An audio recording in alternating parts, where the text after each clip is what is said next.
ਬੱਚੀਆਂ ਦੇ ਨਾਲ ਜ਼ੁਲਮ ਨਾ ਕਰੋ, ਮੁਹੱਬਤ ਨਾਲ, ਪਿਆਰ ਨਾਲ, ਸ਼ਫਕਤ ਨਾਲ ਇੰਨੀ ਮੁਹੱਬਤ ਕਰੋ ਕਿ ਬੱਚੀਆਂ ਜਿਹੜੀਆਂ ਆਪਣੇ ਮਾਂ-ਬਾਪ ਵੀ ਭੁੱਲ ਜਾਣ। ਬਿਲਕੁਲ ਹੈ ਪਿਆਰ ਦੇ ਨਾਲ ਤੁਸੀਂ ਰੱਖੋ। ਜਿਸ ਵੇਲੇ ਵਿਆਹ ਕੇ ਲਿਆਉਂਦੀਆਂ ਆ ਜੀ ਅਮੀ ਜੀ। ਉਸ ਵੇਲੇ ਸੱਸਾਂ ਨੂੰ ਕਿੰਨਾ ਚਾਅ ਹੁੰਦਾ ਆ। ਜੀ ਅਮੀ। ਉਹ ਸੱਸਾਂ ਮਾਰ ਪਾਣੀ ਵਾਰਦੀਆਂ, ਕੀ ਕੁਛ ਕਰਦੀਆਂ, ਉਹ ਨਣਦਾਂ ਕਿਤੇ ਮਾਰ ਸਗਨ ਕਰਦੀਆਂ, ਹਾਂਜੀ। ਕਿਤੇ ਨੱਚਦੀਆਂ ਟੱਪਦੀਆਂ, ਸਰੀਕਾ ਇਕੱਠਾ ਹੋਇਆ ਹੁੰਦਾ।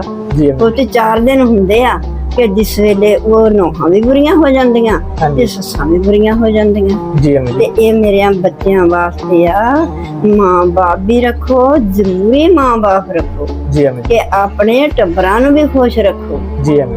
ਕਿ ਜਿਹੜਾ ਟੱਬਰਾਂ ਦੇ ਨਾਲ ਪਰੇਸ਼ਾਨ, ਉਹਨਾਂ ਨੂੰ ਦਬਕੇ ਮਾਰਨ ਲੱਪਣਾ, ਉਹਨਾਂ ਨੂੰ ਘੂਰੀਆਂ ਵੱਟਣ ਲੱਪਣਾ, ਸੜ ਜਾਣਾ, ਸ਼ਕਲ ਸਾੜ ਲੈਣੀ ਆ।